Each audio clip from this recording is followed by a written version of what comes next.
Okay, good morning everyone. So I'm going to discuss the introduction to AutoCAD.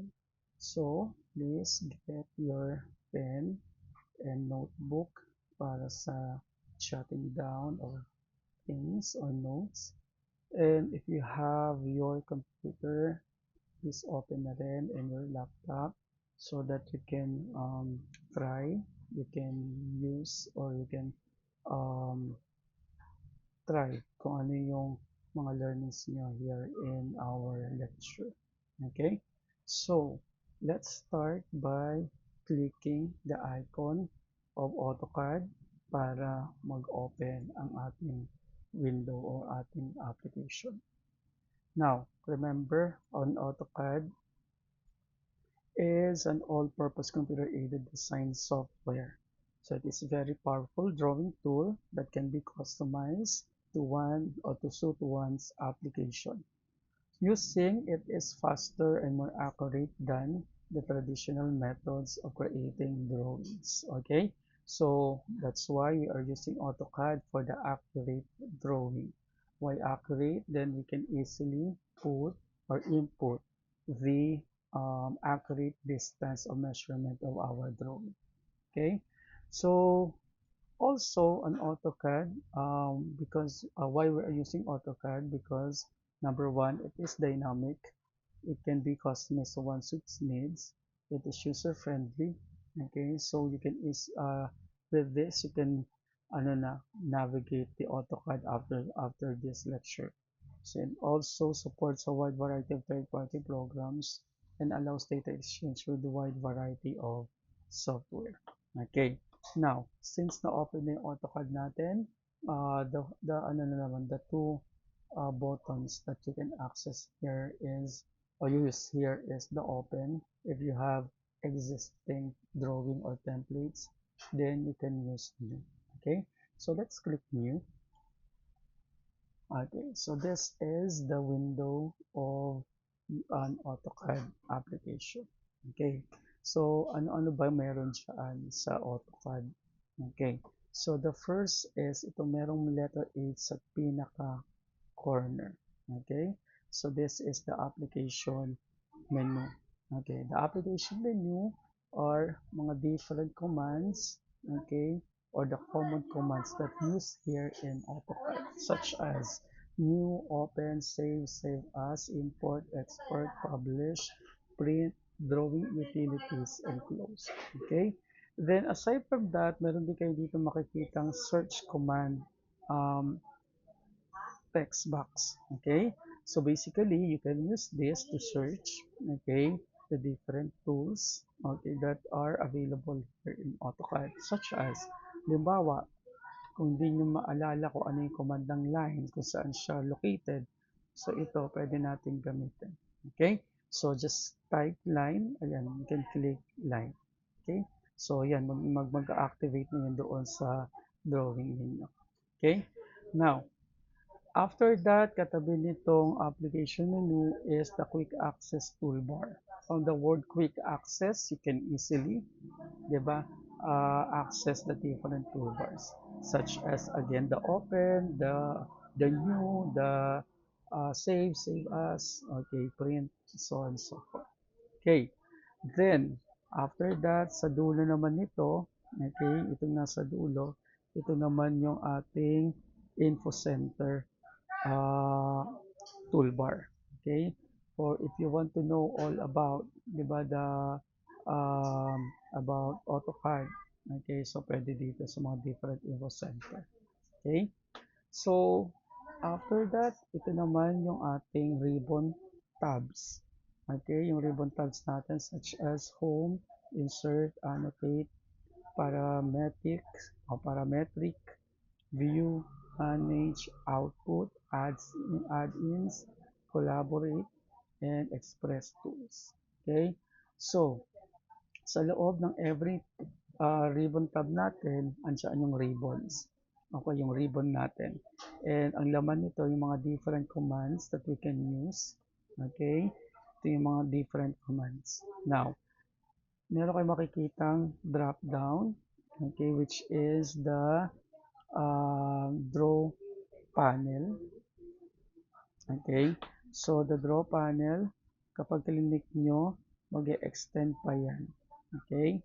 So, meron pa kayong mga iba pang commands. Okay?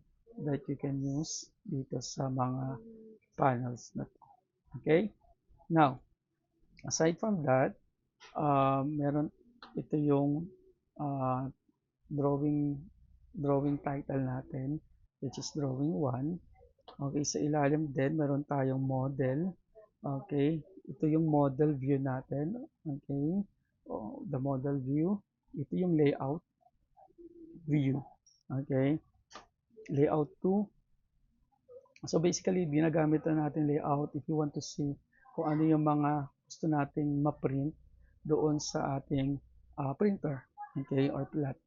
Okay, so basically for ano na nito, sa mga susunod na topics natin, but dito sa model, okay, dito tayo mag-focus.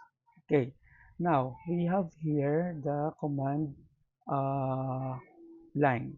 Okay, so in AutoCAD, you can use either by clicking these tools, okay, or you can directly type dito sa ating command line. Okay, halimbawa, yung command na line kanina, you can type line, okay, or the shortcut command which is L, and kahit ano doon, L, or kung gusto nyo buuhin, pwede, then press enter. Now, you can draw na, just, you can draw dito sa ating drawing, sa model view. Okay, and again, you can use the command or the tools doon sa ating ribbons. So, click, then click nyo lang doon sa loob, then you can draw doon sa ating drawing. Okay? So, yun.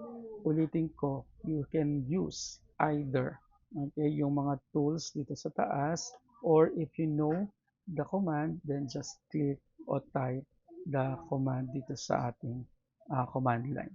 Okay? Next, after that, dito sa ilalim, meron tayong makikitang another, okay, yung nasa status bar natin. So, status bar natin are a lot of commands that used to enhance, to make more accurate our drawings. Okay? So, ayun, gagamitin natin yan sa mga susunod na panahon. Okay? So, since we are new or you are new here in AutoCAD, so what I want you to do first, okay, number 1, make sure na nandito lagi yung drawing command o yung command line. Okay?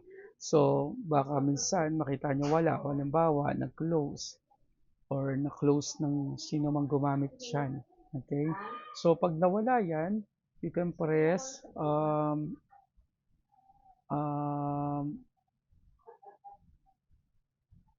sorry. You can type, okay, dito kahit saan dyan sa part. Okay? Kahit huwag nyo na i-click. Okay? Type command line. Then press enter. So, lalabas na yan. Okay? Or, pag close nyo yan, pwede nyo namang i-type, i-press yung control 9. So, control 9, ulitin ko control plus 9 dyan sa keyboard ninyo. Okay? So, yun, pwede nyo nang gawin ninyo. Okay? Ulitin ko, pag na-close to, you can click control 9. Okay? Or, pwede nyo i-type control line. Okay. Then, second, yun yung first natin. Okay, second, make sure na click nyo tong dito sa pinakadulo. Okay, lalabas to. Okay, so kung makikita ninyo, pag in-uncheck ko to, nawawala yung ibang mga part nung ating nasa status bar. Okay, so nawawala, nababawasan tong mga nandito sa ilalim. Okay, so, nawawala kasi nga ina-uncheck natin.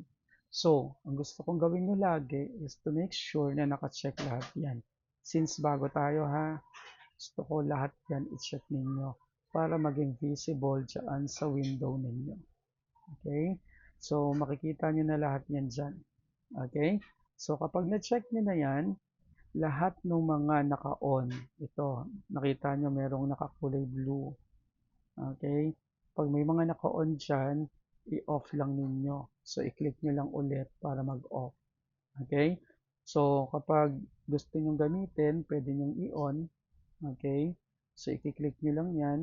Depende yan kung ano yung gagamitin ninyo. Okay? So, pwede nyo i-on lahat yan kung gusto ninyo. Okay? Pero since hindi pa natin alam kung paano gamitin yan, i-off ninyo yung mga yan. Okay? I hope clear tayo doon. Okay? So, um, you can use the guideline, itong pinakauna.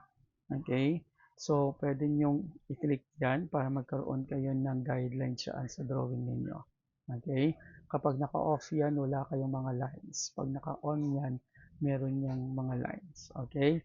Or, you can press F7 para lumabas siya. Okay? F7 or i-click nyo yung grid mode command dito sa baba. Okay? So, I hope clear.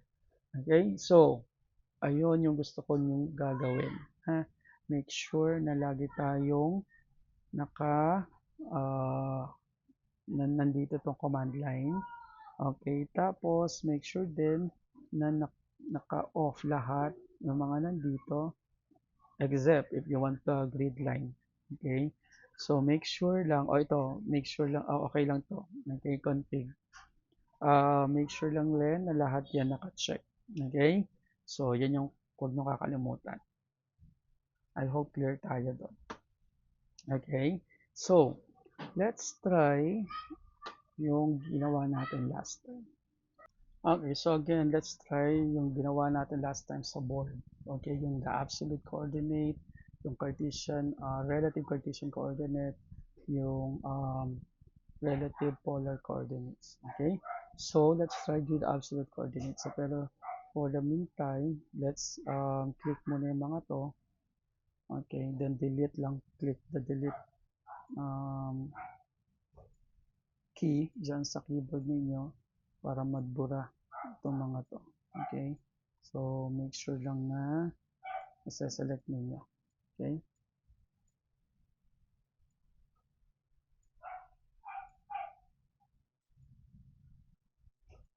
okay, now first let's try the coordinate absolute coordinate. So let's type the first command, which is L for the line.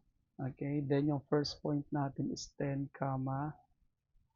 So ayan yung first point natin. So makikita ninyo, ayan yung first point natin. Okay, mag-stop na doon sa first point natin. Next is next is 60, 10. Okay, so 60, 10. So kung masyadong malaki, zoom in lang. Okay, para makita nyo yung buong figure. Okay, next line or point is 60. Okay, 30. Okay, so ayan yung third point natin. Next point is 40, 40. So kung makikita ninyo, hindi ko na dinadala pa dito yung mouse natin o yung cursor natin. Okay, you can directly type na. Okay, so huwag nang galawin yung mouse ninyo. You can directly type na kung saan na yung magkakaroon ng number o kung ano yung tinype ninyo kung saan lalabas na doon sa command line. Okay, then press enter. So yung next point natin is 10, 40, and to close type C. Okay? So ayan yung first command natin. First drawing natin. Okay? So this is, we use this absolute coordinate. So remember, paki-check yung presentation ninyo, yung in-upload ko. So ayan yan. Okay? So let's proceed with relative Cartesian coordinate. So, again, type natin yung L. Okay, type yung L. Okay, so our first point naman for this is 70, 10. Okay, then press enter. So, yan yung first point natin. Second point is, so pag relative, remember ha, it always start with at sign. Okay, at 50, 0. Okay, Then third point natin is at 0, 20. Then enter. Then third point natin is at negative 20, 10. Okay, then last is at negative 30, 0. Okay, and then close natin by typing C. Okay, so this is the relative Cartesian coordinate. Okay, so remember, at huwag kakalimutan yung at sign kapag relative. Okay, next natin is by using the relative polar coordinate. So pag relative polar, we have to identify the distance and then kung ano yung angle natin. Okay, so halimbawa, yung first, yung ginawa natin last time, so yung first point is 40, 80. Okay, now, ano yung second point natin at ang distance natin is 30, angle 180. Okay, so next is at 30, okay, angle 270. Okay, then at 20, angle, at 50 rather, 50, angle 0. Okay, then last is at 20, angle 9. Okay, then type C to close. Okay, so yan. So I hope clear tayo dyan. Okay, so now, let's proceed dun sa last na pinag-aralan natin is the direct distance entry. So in direct distance entry is you have to make sure or you have to move your mouse and then kung ano yung distance na gusto niyo ilagay. Okay, now, let's try. Pakita ko sa inyo. So yung command natin is L. Okay? So yung first point natin is 100, 80. Okay? So ito yung first point natin. Okay, so pag direct distance entry, kung saan nakalagay yung mouse ninyo, kung saan nakapoint, doon yung distance na yun yung gagawin niyang direction. Okay? So halimbawa, nakalagay yan dyan. Naglagay tayo ng distance 30. So, ayan yung naging yung line na ginagawa natin. So, halimbawa, nakalagay yan dyan. Okay? Then, naglagay tayo ng distance ulit na 30. So, again, kung saan nakalagay yung mouse ninyo, doon siya maglalagay. Okay? So, just click muna the undo. Okay? Para mawala yung first point. So, mali kasi yung drawing natin. Kasi dapat, nandito yan. Diba? Nandito, nandito, nandito. Okay? So, since medyo mahirap, idiretso. Okay? So, we have tool na pwedeng gamitin para mag-diretso yung line natin. We can use the auto grid or auto mode. Okay? So, dito sa auto mode, ito, nakita nyo, pag in-on ko yan, makikita ninyo, yung direction ng line natin is paano na, diretso. Okay, either 0 degrees, 90 degrees, 270 degrees, 180, then 270 degrees. Okay, so ayan yung ginagamit natin para sure tayo sa direction na straight line yung nagawa natin. Okay, so again, you can click the ortho command, okay, the ortho mode command, or you can type the F8. Okay, so kapag F8 on and off, makikita niyo yan. Okay, so F8 lang. Okay, now, so since alam na natin yung direction, so gusto natin lagay natin yung direction papunta dito sa left. Okay, so type kung ano yung distance. So 30. Okay, move your mouse going down. So type 30 again for the distance. Okay, move your mouse going to right. Then type the distance, which is 50. Okay, move your mouse going up. Type 20. Okay, then close natin yung ating object. Okay, so yan, na-close na natin. Okay? So, ayun yung direct distance entry. Okay? So, ayan yung ginawa natin last time. I hope clear tayo dyan. Okay? Para magawa na natin yung mga dapat natin gawin. Okay? So, with that, that's all for this presentation. Then please check the next module ninyo for this next topic, which is the basic tools na meron tayo sa AutoCAD. Okay? See ya.